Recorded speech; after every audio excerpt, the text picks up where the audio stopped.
Welcome. Thank you for coming. Hey, my good friend Derek Tank, I just want to introduce him. He's going to be our MC tonight, so holding our hand in this process. So, you're here. Thank you very much. What an honor and privilege it is to be here with Wyatt. I think most of you know Wyatt, Bill's son, with Wyatt and all his family, and you, his gathered friends and acquaintances. And Bill was quite an amazing man. And I think that's one thing that no one will argue, that he has had quite an impact on our world and upon each one of our lives as well. And so we are here, of course, saddened by his passing, but also celebrating the life that he lived. And for those of us who got to know him, I only knew him a little bit. As Wyatt mentioned, I've been a family friend and a neighbor. But he was an amazing person. And this evening is going to be a celebration of his life. And so we're so glad that you have made the time to be here with us tonight. And I'm going to invite now Tandy, his oldest daughter, to come and share a few words.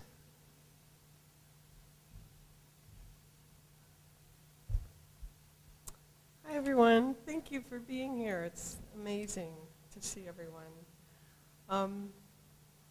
Growing up, I somehow became the de facto family historian, and Dad and I enjoyed talking about family history for years and years.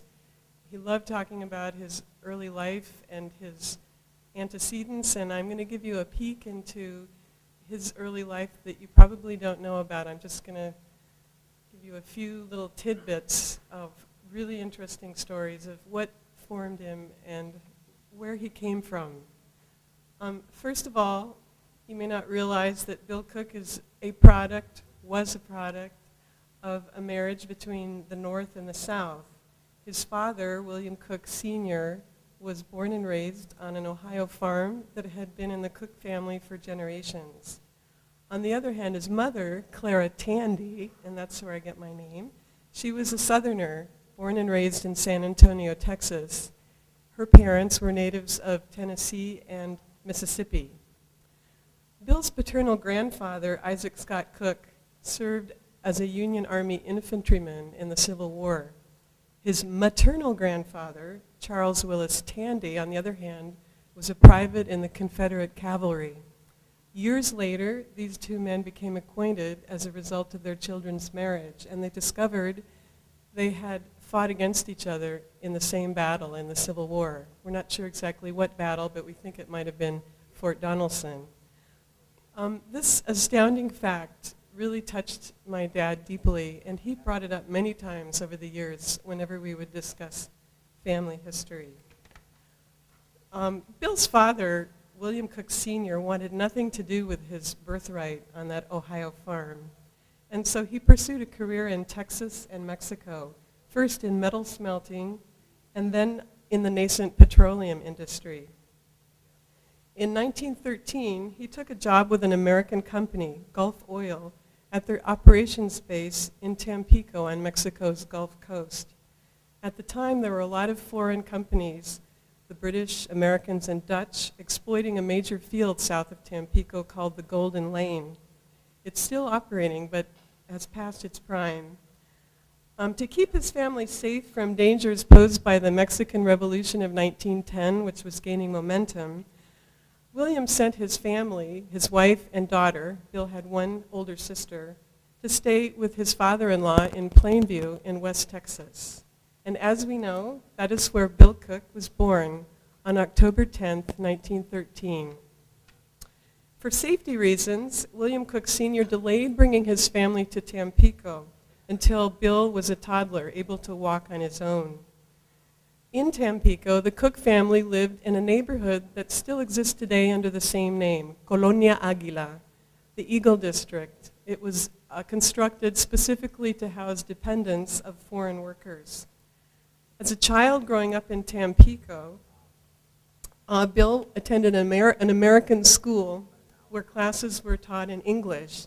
He did study Spanish in the school, but he learned Spanish the way all children learn a language, by osmosis, by playing with his Mexican friends who spoke only Spanish. One day, Bill's teacher sent him home with a note to his parents. And when she read the note, his mother burst into hysterical tears. She was so upset. The note stated that Bill's mind was slow and there was no sense sending him to school. Honest to God. But Bill's parents had faith in their son, not in that awful teacher, and they worked extremely hard to ensure that he had the best possible education. Bill remembered this incident clearly, so it obviously struck a chord. Bill Cook lived an extraordinarily long life to age 98, and except for a genetic predisposition to heart disease, he was remarkably healthy. He always gave due credit to the medical profession for keeping him alive, as he put it. He had triple bypass surgery in 1992. But he must have also had a very strong immune system. As a child, in an era before antibiotics, he contracted some extremely serious infectious diseases, specifically diphtheria while visiting his grandpa Tandy on the Texas coast, and multiple bouts of malaria while living in Tampico. For some unknown reason, quinine, which was the standard anti-malarial agent of the era, was not effective on him. And the company doctor saved his life with an experimental, little-known treatment based on a drug that contained arsenic. But it was really a close call, several times. Primarily because of Bill's repeated bouts of malaria, his father decided to take his family out of the tropics and return to the United States. In 1923, William Cook Sr. accepted a management position at Gulf headquarters in Manhattan, and he moved his family to Montclair, New Jersey. Bill had been interested in airplanes for as long as he could remember, and both his parents encouraged him. During his high school years, Bill constructed a German-designed glider in the basement of his Montclair home, wingspan about 30 feet. His mother might have been a little bit uneasy about the project, but nevertheless, she helped him purchase supplies to build the glider, cut spruce, plywood, fabric, dope. In 1927, Bill, aged 14, hauled the subsections out of the coal door in the basement and completed final assembly in the backyard. Bill never flew his glider because he did not have a convenient place to launch it. He gave it to a friend, and he was not even present at its maiden flight. Very quickly, the glider was destroyed in a windstorm, but Bill always suspected that his friend's mother had secretly untied the moorings. But Bill wasn't too upset about it. His focus had already shifted. He had learned that the glider's design was obsolete even before he had started building it. And if there was ever anything that Bill Cook was not interested in, it was rehashing obsolete designs. In the spring of 1927, Charles Lindbergh made his historic flight across the Atlantic in the spirit of St. Louis. And on June 13th of that year, Bill Cook witnessed the grand parade through New York City welcoming Lindbergh home. He watched the parade with his father, standing in his father's Manhattan offices, looking out the window down at the street. Both father and son knew that aviation was the future, the next new thing, as Bill liked to put it. But neither of them could have guessed that some 30 years later in the 1960s, Charles Lindbergh would be a dinner guest at Bill Cook's Bellevue home. In 1930, Bill graduated from a private prep school, Montclair Academy. Among his classmates, Bill's interest in airplanes was widely known, but the most anyone could imagine for his future career was airport policeman, as recorded in his high school yearbook. Bill earned a mechanical engineering degree at Rensselaer Polytechnic Institute in Troy, New York in 1934, and then went on to graduate school at MIT, where he worked in the lab of Dr. Charles Stark Draper, a distinguished MIT professor of aeronautics and astronautics. Dr. Draper's lab would later design and build the inertial navigation system that guided Apollo missions to the moon. Bill Cook always believed he had won the position with Dr. Draper, not for any esoteric reason associated with his graduate studies, but because of the excellent drafting skills he had acquired at Rensselaer, and of course he could build things. Bill Cook and Dr. Draper became close, lifelong friends.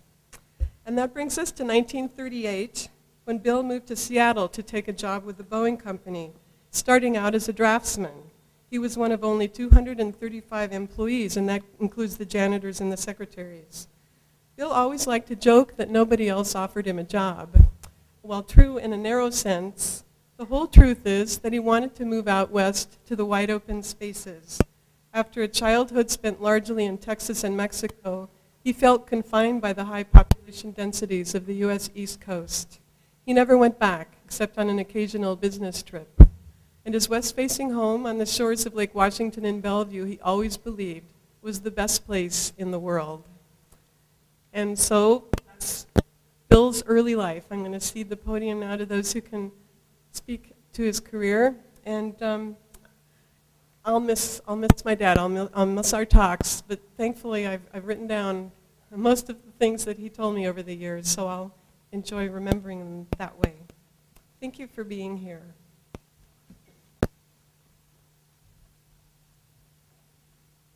Thank you, Tandy. Amazing, isn't it, when you hear the stories of where people came from, and hearing about Bill's early life certainly adds a layer of complexity to this amazing man. At the Boeing Company, he knew two people who are going to come and share. Both of these gentlemen ended up as vice presidents at Boeing. The first who is going to come and share with you, I have just met this evening, found out that his son and I actually play soccer together in the over 40 leagues. His son is now over 50, but as soon as he told me, I looked at his smile and I said, "You must be Mac's dad." and I was noticing in the photographs that were being played in the slideshow earlier how much Bill's son Wyatt looks like him because of his smile as well. And Bill was like that in terms of how he shared with people and the things that people remember him for. And Richard Dick Taylor was a Boeing test pilot. He was also a 737 engineer and a division manager. And as I mentioned, eventually ended up being a vice president with Boeing. He came to Boeing in 1946 and was hired to actually work on the Stratocruiser, which, if you're not familiar with airplanes, the Stratocruiser was one of the last large prop planes that were produced before the jets came along. And so I will let Dick share more. Please come and share with us, Dick.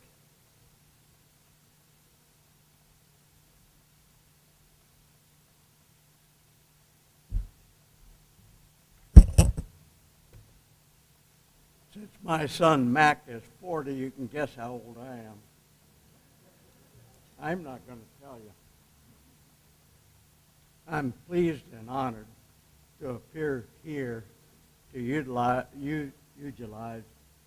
honor a treasured friend, a brilliant colleague, and a truly remarkable person. An engineer, a pilot, an airplane mechanic, and a technical manager, Bill Cook, during the time he was at Boeing, put his mark on the security of the nation and advanced world travel. That's a big assignment, which I don't know very many people could really have done other than Bill Cook. I'm glad Tandy already told you about all of his education, but she did miss the fact that he learned to fly while he was at MIT, or between the time he was at RPI and MIT at the Boston, now Logan Airport. But when he came to work for Boeing, it was a draftsman, but he had everything in his brain that was needed to advance the Boeing product line.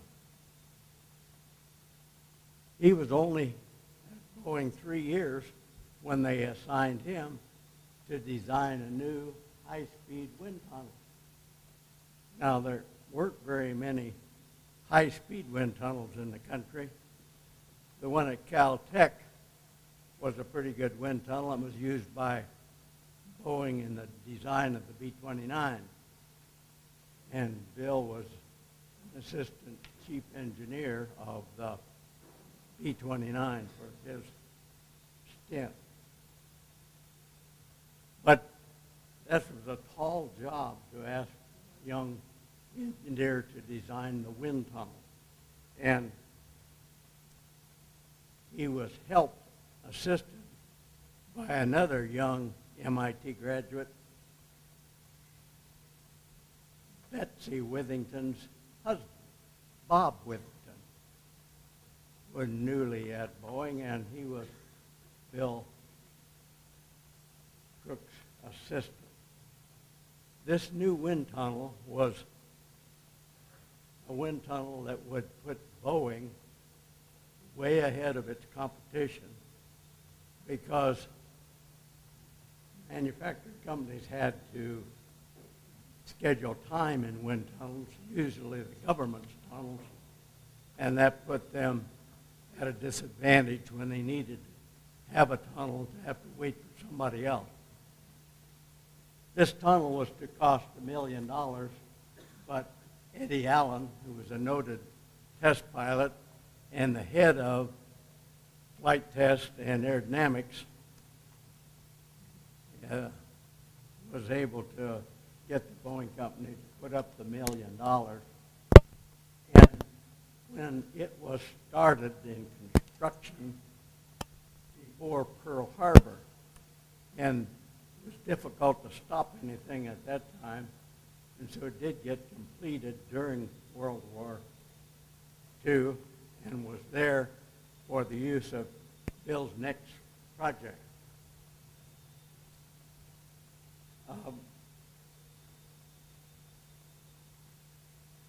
George Shire had been in Germany right near the end of the war with a group of a few individuals that Hap Arnold sent there as an advisory group to see if they couldn't find out what the Germans were doing ahead of everybody else. 2 days after the Germans capitulated, May the 8th, Shire wrote a letter to Boeing saying about this new discovery. The discovery was that if you were to sweep the wing of an airplane, you could improve and increase the critical Mach number. That is, the Mach number at which there would be separation on the wing.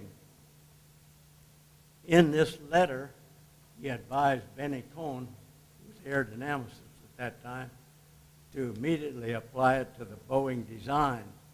The Boeing design at that time was straight wing like all the competitors had. North American had got ahead of everybody. And they were actually flying an airplane with jet engines. But in George's letter, he was a very good prophet. He said, naturally, many control and stability problems are to be encountered when one uses a large sweep. Well, that was quite true in the heads of many of the country's leading aviation experts, that anybody who tried to use that sweep on the wing is going to have a tough time. And that's quite true. But Bill Cook was assigned by the company to be head of a very small aerodynamic group on this airplane. And when he got this assignment, he says, bomber? I haven't worked on a medium bomber. I don't know what that is. Swept wing? I've never heard of a swept wing.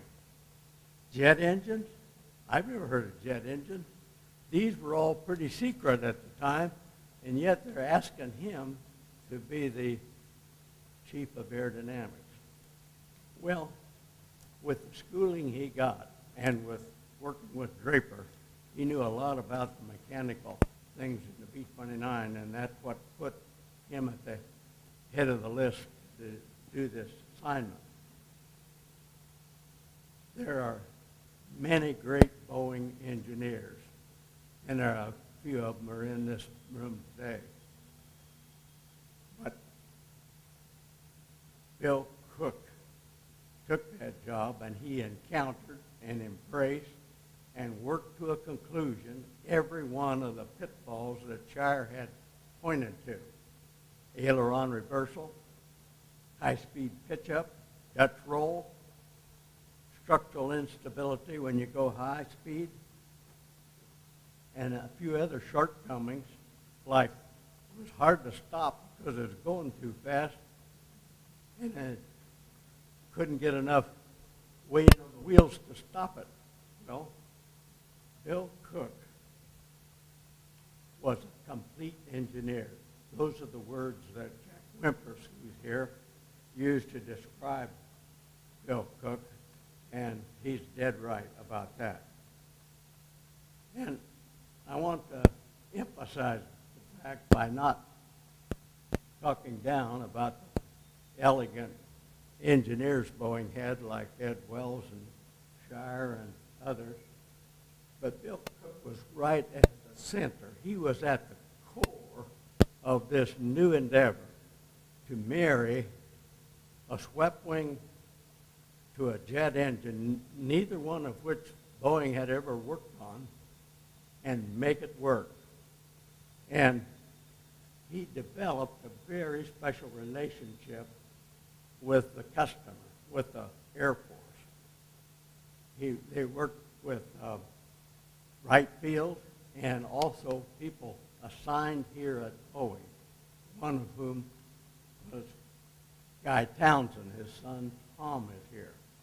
Guy Townsend had been assigned here to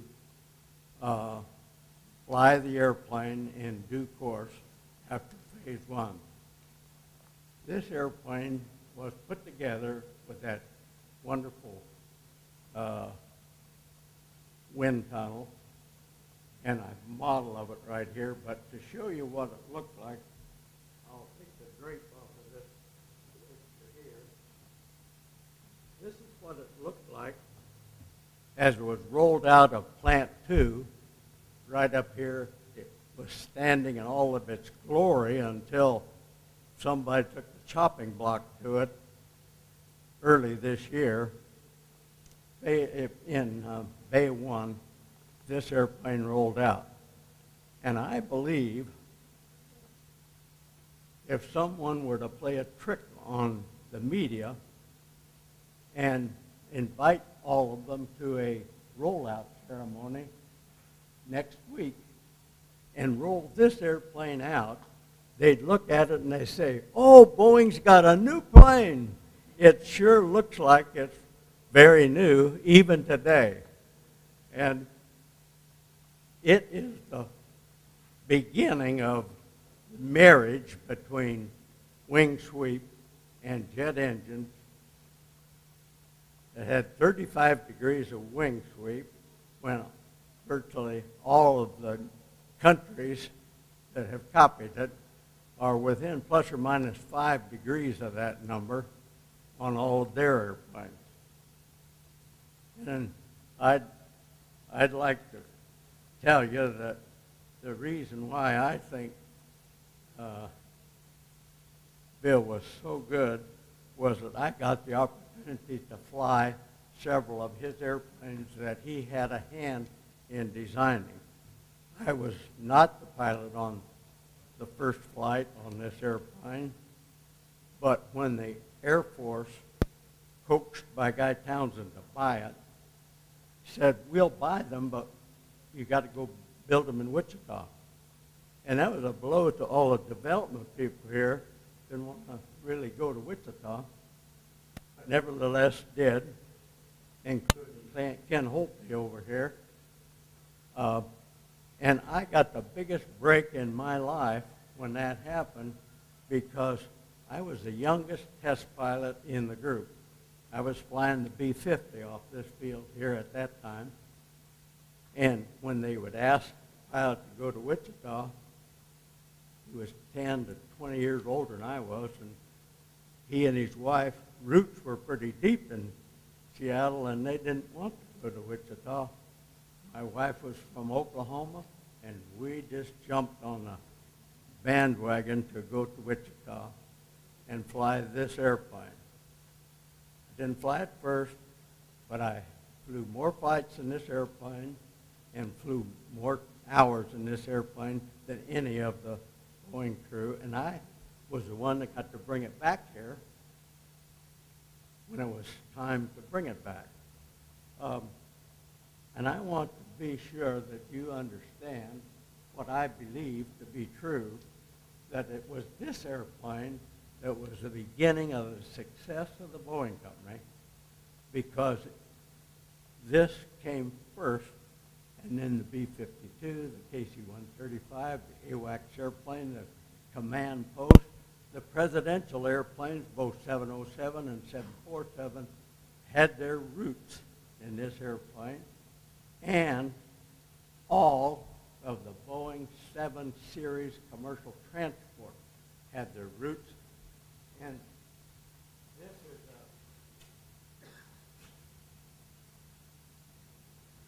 this is a picture of that lineage of all of the Boeing airplanes. Even includes the DC-9 that's now a Boeing airplane, which is down at the right end. From the small to the large, this is the Boeing heritage. Where'd it come from? It came from a very successful marriage of the swept wing and the jet, principally put together and made to work from all those bad things that were built into the airplane. And who did it? Bill Cook.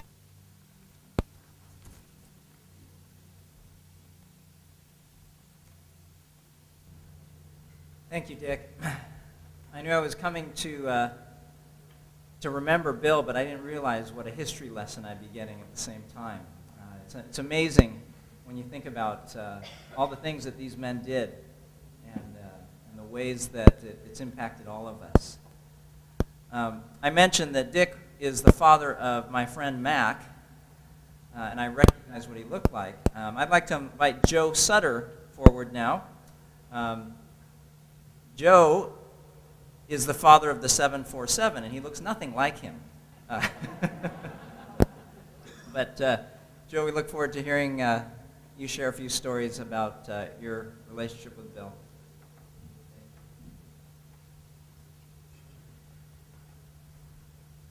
Good evening. It's great to see all of you, to remember my friend Bill. Dick gave a good history of his endeavors and his efforts at Boeing, so I won't repeat it, but I'll just mention a couple of things about Bill that I think are very, very important to me. When I came out of the Navy after World War II, I was offered a job at Boeing, and being one of the new young engineers, they put me and a few other youngsters to clean up the problems on the Boeing Stratocruiser, the big reciprocating engine airplane. And we all felt, man, you know, this is sort of not looking to the future, but, you know, we had a job to do, so we started working on it. But right across the aisle were a group of people working on something brand new. And for a while they were a little standoffish. You know, they looked across, we were the old group. But we got pretty friendly with them, and one of them is here tonight, Ken Holtby. They were in Bill Cook's aerodynamics unit. And so they began letting us see what they were doing, and of course we were absolutely enthralled with this big, beautiful swept-wing bird with those jet engines on it. So as we had some extra time, we'd go over there and we'd try to learn about it. One day I was leaning over one of the fellows' desk, and out comes this manager who I'd never met. Bill Cook, and I figured, boy, I'm going to get a real lecture now to get back and do my own work and leave his people alone. But he said, who are you? And I introduced myself as Joe Sutter, and he said, well, what are you doing here? I said, I'm working on the Stratocruiser in the aerodynamics unit. And we began talking a little bit, and he finally said, you know, you could do a lot of learning by seeing what my people are doing here, and maybe you should, because probably the next airplane you're going to be working on is an airplane with swept wings and jet engines on it. And that was my introduction to Bill Cook. And the thing about Bill is he was open-minded. The fact that I wasn't working on that program wasn't any bother to him. He thought maybe this might help Boeing out in the future by giving this young guy some training. And I'll never forget that, because when you first come to a company like Boeing, you know, you're sort of intimidated. The first bosses you run into, if they go kicking you around a little bit, it doesn't make you think very good about the future. But Bill let me realize that there's a company worthwhile working at. And I think that was a management trait that Bill had that a lot of people don't have. After the Stratocruiser, I did then go into working on the aerodynamics unit on the old Boeing 707 prototype. Bill, of course, was involved in flight testing and certifying his B-47 airplane, but we still kept contact with his people. And on the Stratocruiser, they had a problem on Dutch roll, as Dick Taylor mentioned. And what everybody wondered how to fix the problem. So I got involved with Bill a little bit, because nobody wanted to use electronics or hydraulics or anything to solve it. He conceived putting a flywheel in the back end of the 707 and hook it up to the rudder control. Well, this big flywheel looked sort of pretty intimidating, but it worked. It solved the Dutch roll. But the problem is, this flywheel didn't want to go around corners, so the pilot couldn't go around the corner with the airplane. But Bill Cook invented the first yaw damper. And every airplane today is flying with yaw dampers that are electronic. But that was the solving of the Dutch roll problem. After the 707, I worked through the prototype and the production airplane. Boeing wanted to get into the complete realm of air transportation. The 707 is a long-haul airplane. It used long runways to take off and land. For intermediate haul, like New York, Detroit, New York, Chicago, Washington, D.C. to Boston, the airlines wanted a smaller airplane. Lockheed developed a turboprop airplane called the Electra. And because it had turboprop engines on it, big propellers, it could do a good job of stopping on short fields.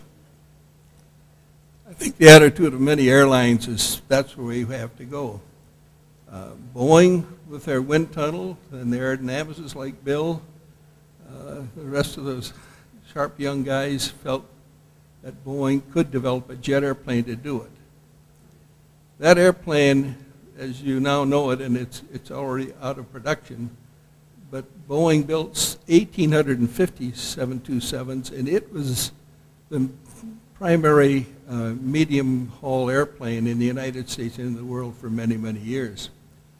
The reason it was successful is because it could go in and out of short fields like LaGuardia, Midway, and Washington National, which were all less than 6,000 feet.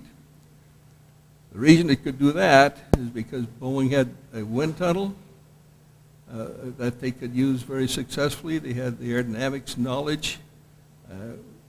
We developed improved powerful trailing edge flaps, leading edge slats, spoilers to get weight on the wheels, good reversers. And the job we had in that small aerodynamics unit was to develop a stopping distance, a landing performance characteristic that we could certify the airplane in and out of these airports. While we were doing that, Bill, who was my boss, he was head of all of the staff people. And I talked to him every once in a while, and you know, most of the airplane was just something similar to the 707. Bill told me, you know, if you're in trouble, come and see me, but I won't bother you too much. But he did say, we have to get this airplane certified in and out of these short fields, so I want to know what you're doing there. About every 2 or 3 months, as we got wind tunnel data and the technical data we needed to tell us we could maybe do it, Bill would come over to my office, and we'd go over the data, and he'd give me some instructions as to how to keep pursuing it.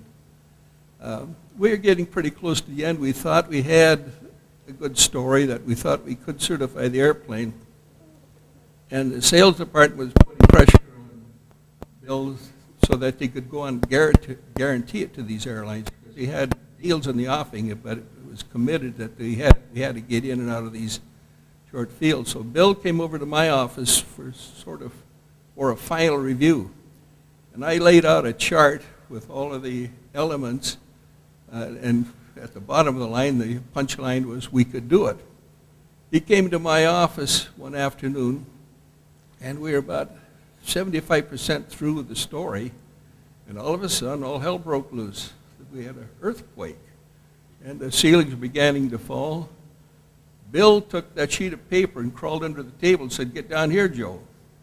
So we get under the table, and we continued the conversation. The earthquake stopped, but we finished the conversation under the table, and he concluded that, yes, we could guarantee the landing performance. The point of that story is that was the only major engineering decision ever made at Boeing underneath an old oak table. But Bill was really a great engineer, but he was a great manager. He knew how to work with people. He knew how to work with customers. And I continued my career working with him from time to time. We went on for 40 or 50 years, and even after he and I both retired, we still communicated on what the future should hold. So it was a very, very great experience for me, and Bill will be forever remembered. One last thought, Dick Taylor mentioned it, but that airplane to the right with that swept wing and pod engine, that was the first jet airplane designed in the United States. It had swept wings and podded engines. Every airplane that has been successful in the industry today is that formula. And if you look out the windows, as you see airplanes going into SeaTac, you'll see swept wings and jet engines. So Bill sensed the right solution and pushed it through to a great conclusion, and that's his legacy. Thank you.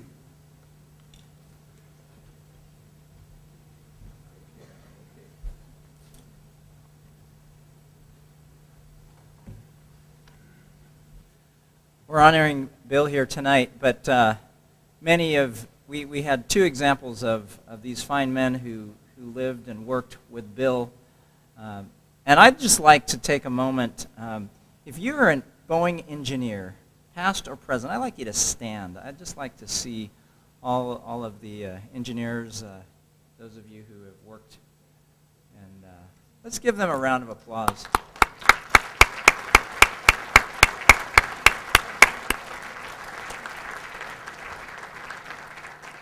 Thank you for your contributions, and I know that Bill would have really been so touched to see each one of you here today, so thank you. Well, some of you may have gotten a glimpse of the slideshow that we were running earlier. We're going to play again for you later, but in many of those pictures you saw Bill in the great outdoors, which, as you heard earlier from Tandy, which was part of what drew him out to the Wild West here to Seattle, and their home, which is still today on Lake Washington.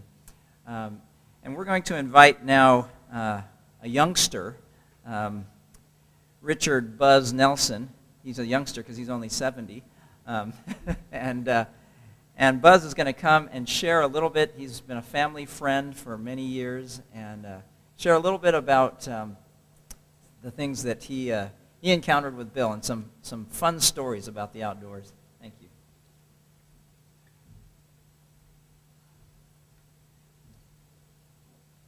Well, I might be a little intimidated following Dick Taylor and Joe Sutter, but I've known Bill Cook all my life, and now I'm honored really to have been asked to say just a few words about Bill in this celebration of his life. But as Tandy asked me if I might do that, I said I'd like to. She said, keep it short. Well, that's going to be difficult for me. My admiration for Bill just can't be expressed in just a few minutes, but I'm going to try. Bill was tremendously influential in my life. He was a great role model.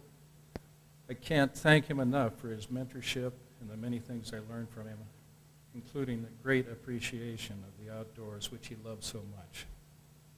In honor of him, I'll tell you just a couple of things that I remember. I first remember Bill 65 years ago when I was 5 years old, crawling around under my parents' dining table and pulling on his pant legs. My father was an engineer at Boeing when Bill was hired in 1938. Bill became a close friend of my parents and remained so the rest of their lives.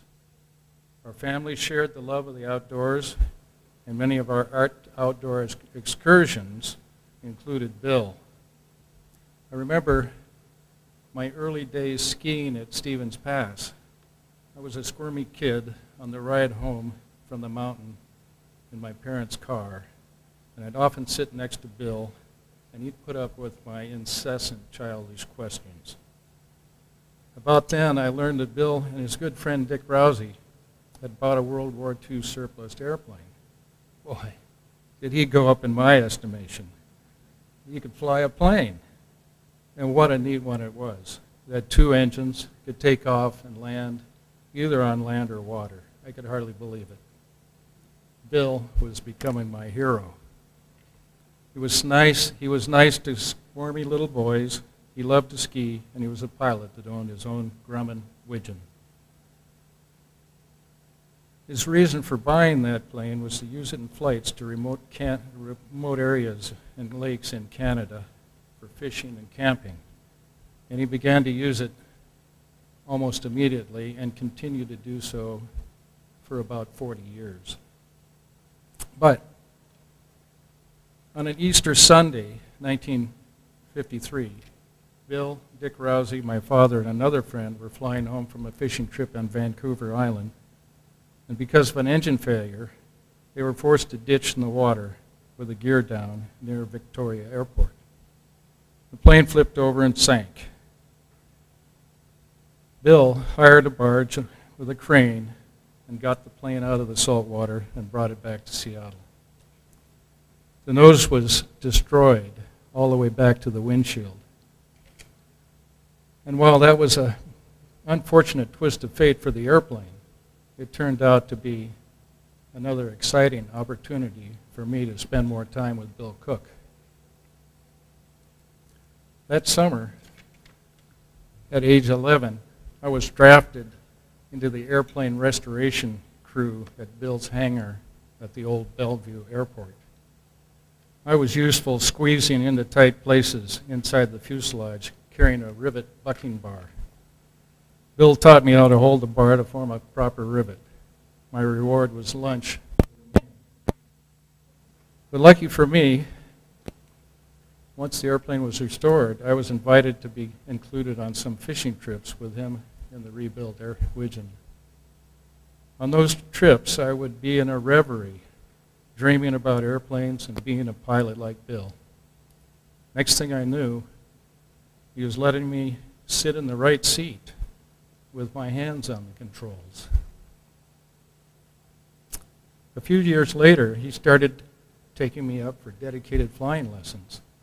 And those days pretty much set my future path toward being a career as a test pilot. Over the years, Bill's sense of discovery led him to hundreds of lakes in British Columbia, the Yukon, and Alaska. His favorites he continued to visit as long as his health permitted. I was middle-aged when I started flying my own float plane to some of the lakes that he'd shown me as a boy. And one day I landed at Rainbow Lake. It's a remote lake in northern British Columbia near the Yukon border. And there, at the best campsite within 100 miles, was Bill and Priscilla. And they were in their Super Cub on floats. Bill had found the place years earlier. Priscilla was doing the flying now, but Bill, in his 80s, was there again. Now, you've heard a lot of stories about how inventive Bill was. He was a brilliant engineer and an aerospace innovator. But you may not know one of his unsung inventions. And that was, he invented the better mousetrap. It was on a fishing trip to Megan Lake. Bill's plan was for us to stay several days in an unoccupied cabin near the shore. The first night was miserable. The place was infested with mice. A few conventional traps had been set, but when they were snapped, there were dozens of other mice running around all over the place, and even over us in our sleeping bags that night. The next morning, Bill considered the problem and then fashioned a mousetrap out of found materials. And those things were an old, rusty, 5-gallon aviation fuel can, a soup can, 2 wire coat hangers, and a 2-foot narrow wooden plank. So here was his plan. The gas can was going to hold the mice. Once inside, they couldn't get out because they couldn't jump that high. Bacon suspended from a coat hanger over the top of the can would be the bait. The wooden plank formed a ramp up to the lip of the can. The mice would run up there trying to get to the bacon, but they couldn't quite reach it. He'd fashioned the soup can into a roller by running a wire through it longitudinally and fashioning that across the top of this aviation gas can. Now, the mice would run up the ramp. They couldn't get to the bacon, but they would jump on the soup can in an effort to get closer, and it would roll, and they'd drop into the can.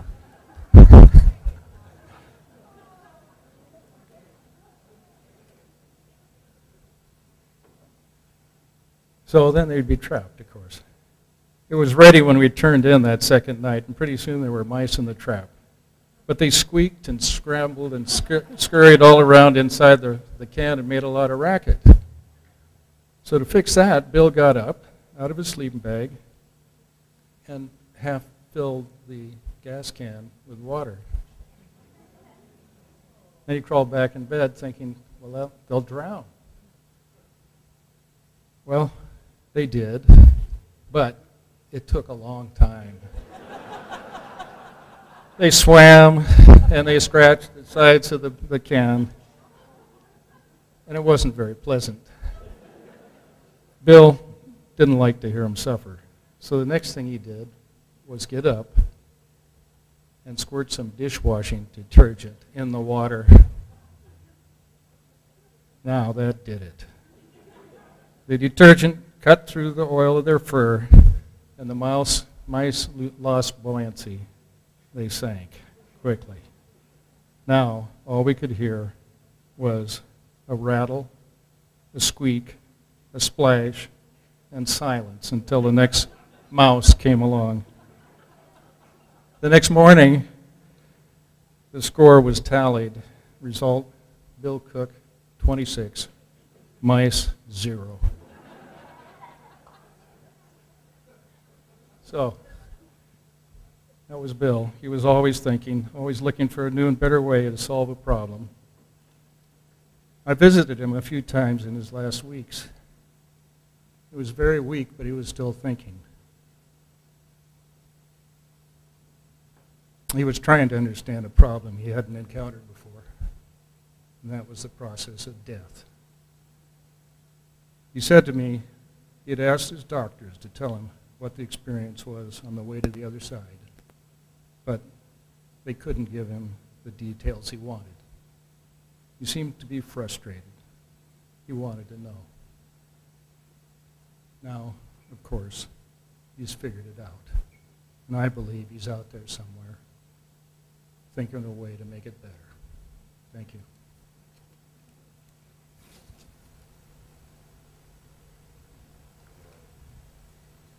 Stories are endless. I think of Dad. I think of, well, where do I start? When I was putting together the slides, which you'll see, these slides will revolve. It's about a 20-minute sequence, and to display over and over. But I was looking through those, and I wanted to cry. I wanted to laugh. Half the time it seemed like 50-50. He had an enormous life, and I just wonder how he fit it all in. There were endless stories about his engineering prowess. In fact, the day he passed, I heard one from a good friend, neighbor, John Ellis. John told me of Dad cutting aluminum out on his bandsaw. He was trying to make a better throttle control for a multi-engine airplane so the pilot could grasp them and control them with one hand. It hadn't been figured out to his satisfaction, so he was redesigning it in his home, in a shop. There are endless stories about him engineering something. I thought I'd give you a few from a son's perspective. So many times I would think, after hearing some solution that really changed the world, as you heard from the others, I would think to myself, why didn't I think of that? He always made it sound so simple. As my friend Ben Ellison replied after hearing of Dad's death, we've lost the lead engineer. But I think Ben's statement goes beyond just solving engineering problems. Dad knew how to engineer life, his family's. He had a hard time talking about and putting into words emotional thoughts like enjoying a beautiful sunset or seeing his children excel. But I know it was all there because he was physically there. It took me a long time to understand that. When he had a triple bypass that Tandy mentioned 20-plus years ago, I planned after he woke up from the operation, I thought I'd ask him a question, kind of dig in a little deeper. I was going to ask him whether he thought he was going to die. I thought after such a traumatic event, he couldn't avoid digging deeper and giving me more of a theoretical, touchy-feely answer. One of those soul-touching questions, I thought. I remember seeing him in bed with a respirator tube stuck down his throat. After he woke and got his bearings, I asked my question. Dad, do you think you were going to die? He didn't hesitate. His answer was firm, no. And then he started talking hydraulics and fluid flow. And he knew the surgeon had fixed the problem because he felt better. A Bill Cook answer. Dad knew how to live a balanced life. Marriage, raising family, hunting and fishing trips. I don't think he had anything on his bucket list. He also knew you could not put 100% of your being into, say, one thing, like your work, without having problems in other parts of your life. Balance. He knew how to balance his life. I can never remember Dad asking me how I felt. Sick, yes, but not about feelings. Sick he could quantify, like stress and strain and takeoff performance. But I do believe his feelings were there. He just defined them in engineering terms. Many times I would leave a conversation thinking, he did not hear a word I said. But then, the next day, he would come up with a well-thought-out answer to my concern. I would think, wow, he really did listen. I used to get annoyed at him on fishing trips when he would ask our guests whether they wanted more eggs and coffee around the morning campfire. They would say no, but he would just fill their cup and pile more eggs on their plate. I didn't understand until later in life that this is how he spelled love. He could not say it, but he did it through action. I can remember him coming into my room on an early Saturday morning, wanting to know if I wanted to go on a widgeon fishing trip up to Nahmint Lake.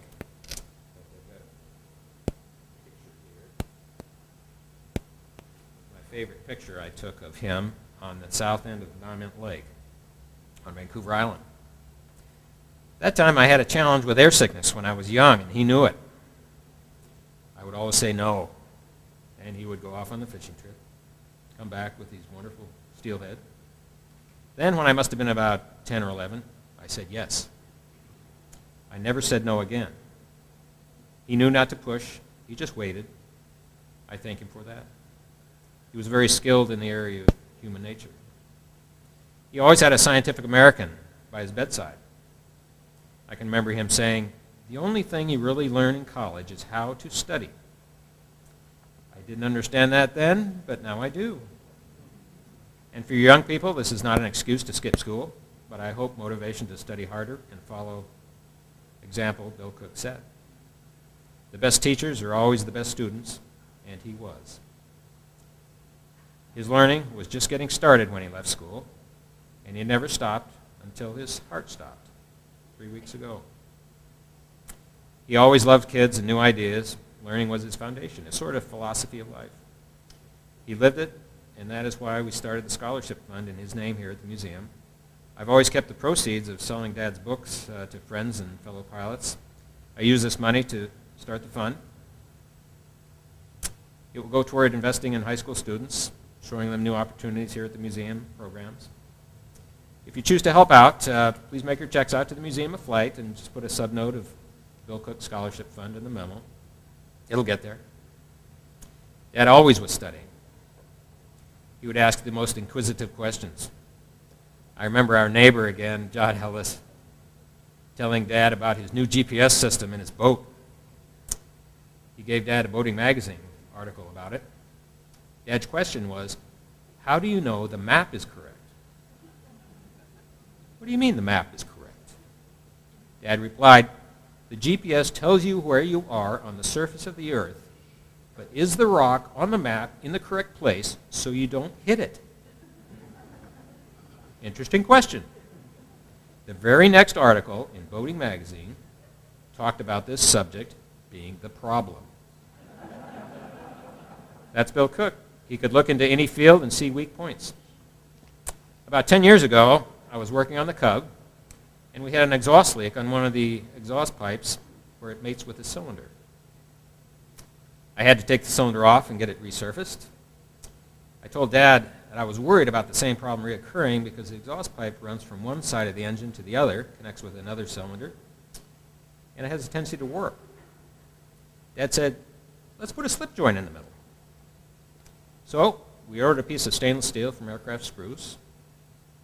I cut it to his specs, were written down on a small piece of paper. We had a lot of little pieces of paper in the shop like that. Then we had to get it welded. I asked him, do you want to go down to Jim Foreman's welding shop down the south end of SeaTac? He said, sure. Incidentally, on the side, he always considered he made the second landing on SeaTac Airport. A friend of his, part of a flying club here at Boeing, they thought it was a little bit too many people, I guess. They want something more remote, so they bulldozed the field where SeaTac now lies. And I think his friend got the first landing, and he got the second. But back to my welding story. As we were driving down 405, I had a flashback of all the times he spent with me in the shop, fishing trips, hunting trips. I said, Dad, thanks so much for spending all this time with me growing up. This trip reminds me of the good times. His reply was, listen to this, my dad never spent much time with me. I just about drove off the road. Here is a man near 90, still yearning inside him. This is about as close to talking about feelings as he could get. He never did get rid of the yearning, but he could change the outcome with his son and his family. T-I-M-E. There's nothing replaces it. I thank him for that. He died 3 weeks ago on an early Monday morning. I had left the previous Thursday on a trip and got an email from Carrie stating, Dad climbed Mount Everest for the last time. She was referring to Dad climbing the 7 steps up to his bedroom. He would come down in the morning, go up just after dinner, and we'd tell him at dinner, well, it's time to climb Mount Everest, Dad. He would smile and nod. He would take 1 step at a time, putting his head down on the railing, his hands, very slowly. I got home on Sunday noon. He was in his wheelchair in the bedroom, looking down through the cherry blossoms on the tree that was in full bloom down to the lake.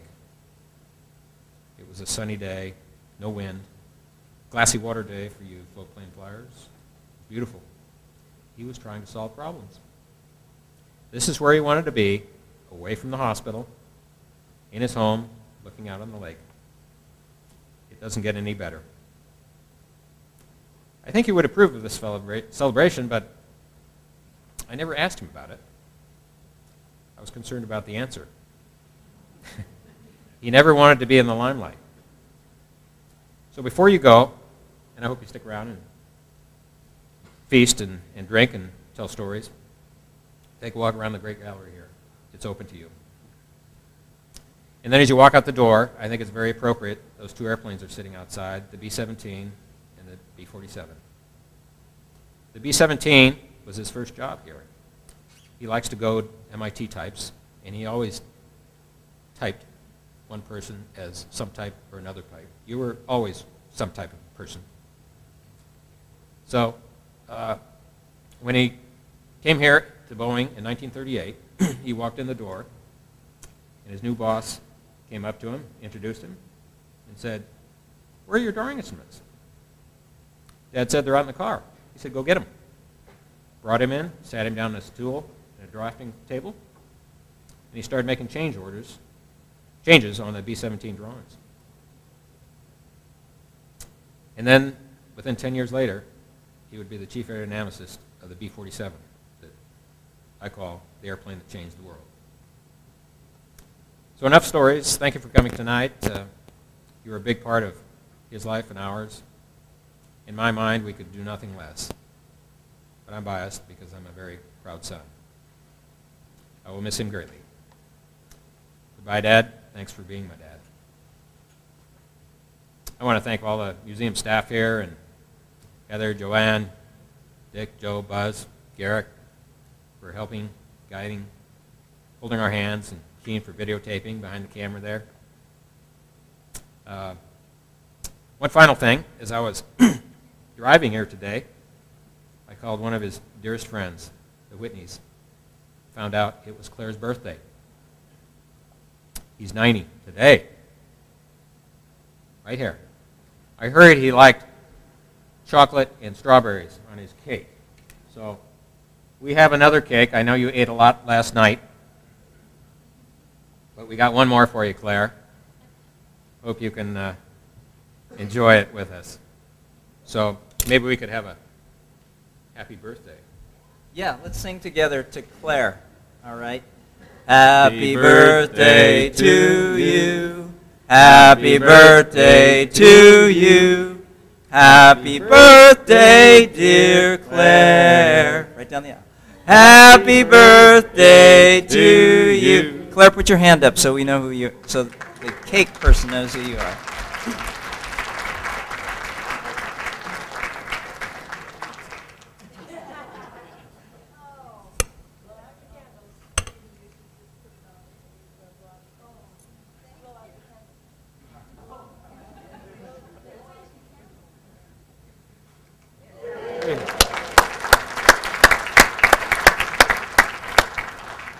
And one last story from Helen here, my daughter.